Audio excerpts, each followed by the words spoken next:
Praise the Lord. ദൈവത്തിൻ്റെ അതിപരിശുദ്ധമായ നാമം ഈ പ്രഭാതത്തിലും വാഴ്ത്തപ്പെടുമാറാകട്ടെ. അതെ, നമുക്ക് ഏറ്റവും സുരക്ഷിതമായി ഇരിക്കുവാൻ കഴിയുന്ന ഒരു സ്ഥലം ദൈവത്തിൻ്റെ കരങ്ങളാണ്. നമ്മുടെ ദൈവത്തിൻ്റെ കരങ്ങളിൽ നാം എല്ലാവരും സുരക്ഷിതരാണ്. നാളുകളിൽ നമ്മെയും ദൈവം നമുക്ക് നൽകിയ എല്ലാ പ്രിയപ്പെട്ടവരെയും എല്ലാ ദാനങ്ങളെയും ദൈവകരങ്ങളിൽ പൂർണ്ണമായി സമർപ്പിച്ചുകൊണ്ട് ക്രിസ്തീയ ജീവിതം ജയത്തോടെ നയിപ്പാൻ ദൈവം നമ്മേവരെയും സഹായിക്കുമാറാകട്ടെ. ആ കർത്താവിൻ്റെ കരം നമ്മെ സൂക്ഷിക്കും, നമ്മെ മറയ്ക്കും, നമ്മെ പരിപാലിക്കും. അതെ, നമ്മെ ഒളിപ്പിക്കും, നമ്മെ പണിയും, നമ്മെ ഉപയോഗിക്കും. എന്നെ ശ്രവിക്കുന്ന എല്ലാ പ്രിയ ദൈവമക്കൾക്കും യേശു ക്രിസ്തുവിൻ്റെ നിസ്തുല്യ നാമത്തിലുള്ള എൻ്റെ സ്നേഹവന്ദനങ്ങൾ.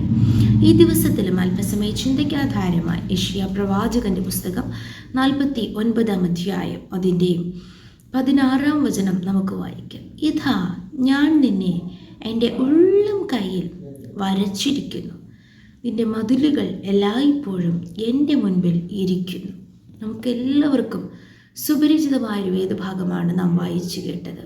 അതെ, നമ്മെ ഓരോരുത്തരെയും കർത്താവ് തൻ്റെ ഉള്ളം കൈകളിൽ വരച്ചിരിക്കുന്നു. ഏത് സാഹചര്യത്തിലാണ് ദൈവം ഇത് പറയുന്നത്? അതിൻ്റെ 14 വചനം, സിയോനോ, യഹോവ എന്നെ ഉപേക്ഷിച്ചു, കർത്താവ് എന്നെ മറന്നു കളഞ്ഞു എന്ന് പറയുന്നു. അതെ, നമ്മുടെ ജീവിതത്തിലും ചില സാഹചര്യങ്ങൾ, പ്രതികൂല സാഹചര്യങ്ങൾ, അനുകൂലമല്ലാത്ത കാര്യങ്ങൾ, പ്രതിസന്ധികൾ കടന്നു വരുമ്പോൾ പലപ്പോഴും അല്പദിവസം നാം പ്രാർത്ഥിക്കാറുണ്ട്, വിശ്വാസത്തോടെ കാത്തിരിക്കാറുണ്ട്. അത് കഴിയുമ്പോൾ നമ്മുടെ ക്ഷമ നഷ്ടപ്പെട്ട് നാം പറയുന്ന കാര്യമാണ്, കർത്താവും നമ്മെ മറന്നു, ദൈവവും നമ്മെ ഉപേക്ഷിച്ചു.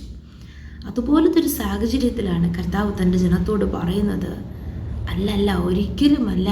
ഒരു സ്ത്രീ തൻ്റെ കുഞ്ഞിനെ മറന്നാലും ഞാൻ നിങ്ങളെ മറക്കുകയില്ല. മാത്രമല്ല, കാരണം നിങ്ങൾ എൻ്റെ ഉള്ളം കൈകളിലാണ് ഇരിക്കുന്നത്. പ്രിയ ദൈവമക്കളെ, ആ കയ്യിൽ നിന്ന് നമ്മെ പറിച്ചു കളയുവാൻ ആർക്കും സാധ്യമല്ല. ഈ നാളുകളിൽ നമ്മെ പൂർണ്ണമായി ദൈവകരങ്ങളിൽ ഏൽപ്പിച്ചു കൊടുക്കാമോ?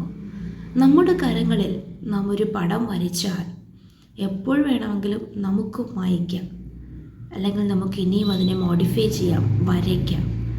നമ്മുടെ കയ്യിൽ നിന്ന് മറ്റാർക്കും അതിനെ മായ്ക്കുവാനോ യാതൊന്നും ചെയ്യുവാൻ കഴിയത്തില്ല. എപ്പോഴും നമുക്ക് നമ്മുടെ കൈകളിൽ വരച്ചിരിക്കുന്ന ആ പടം നമുക്ക് ഓർമ്മ ഉണ്ടാകും. അങ്ങനെയാണെങ്കിൽ നമ്മുടെ സൃഷ്ടിതാവായ ദൈവം നമ്മെ ഓരോരുത്തരെയും ആ ബലമുള്ള കരത്തിൽ വഹിച്ചിരിക്കുന്നു.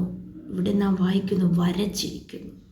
എത്രമാത്രം കരുതലുള്ള ദൈവമാണ് നമ്മുടെ ദൈവം. പല സാഹചര്യങ്ങളിൽ കഴിഞ്ഞ നാളുകളിൽ നാം നോക്കാമെങ്കിൽ ആപത്തുകൾ, അനർത്ഥങ്ങൾ, അപകടങ്ങൾ, പ്രയാസങ്ങൾ, നമ്മുടെ ജീവൻ നഷ്ടപ്പെട്ടു പോയേക്കുമെന്ന് കരുതിയ സാഹചര്യങ്ങളിലും കർത്താവിൻ്റെ കരം ഉയരത്തിൽ നിന്ന് വന്ന് നമ്മെ കരം പിടിച്ച് നമ്മെ ഉയർത്തി, നമ്മെ പരിപാലിച്ചു, സൂക്ഷിച്ചു. അതൊക്കെ നാം രുചിച്ചറിഞ്ഞവരാണ്. എന്നാൽ ഇന്ന് ചില പ്രതിസന്ധി ഘട്ടങ്ങളിൽ നാം പലപ്പോഴും പറയുന്ന വാക്കുകളാണ്, കർത്താവും മറന്നു, എല്ലാവരും മറന്നു, ദൈവവും മറന്നു, എന്നെ ആർക്കും വേണ്ട, ദൈവത്തിനും വേണ്ട, എല്ലാവരും ഉപേക്ഷിച്ചു, ദൈവവും എന്നെ ഉപേക്ഷിച്ചു. അല്ലല്ല, ഒരിക്കലുമല്ല.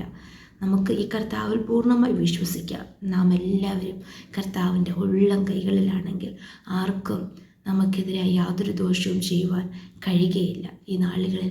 അതുകൊണ്ട് തക്ക സമയത്ത് ദൈവം നമ്മെ ഉയർത്തേണ്ടതിന് ദൈവത്തിൻ്റെ ബലമുള്ള കൈക്കീഴിൽ താണിരുന്നു കൊടുക്കാം. കർത്താവ് നമ്മെ ഏവരെയും അനുഗ്രഹിക്കുമാറാകട്ടെ. എല്ലാ ഭയവും ഭീതിയും ജീവിത ഭാരങ്ങളും അകറ്റി ആമേൻ, സ്തോത്രം. വിശ്വസ്തനായ കർത്താവിൽ അന്ത്യം വരെയും ആ ദിവസം വരെയും സൂക്ഷിപ്പാൻ കഴിവുള്ള ശക്തനായ ദൈവത്തിൽ നമുക്ക് പൂർണ്ണമായി ആശ്രയിക്കാം.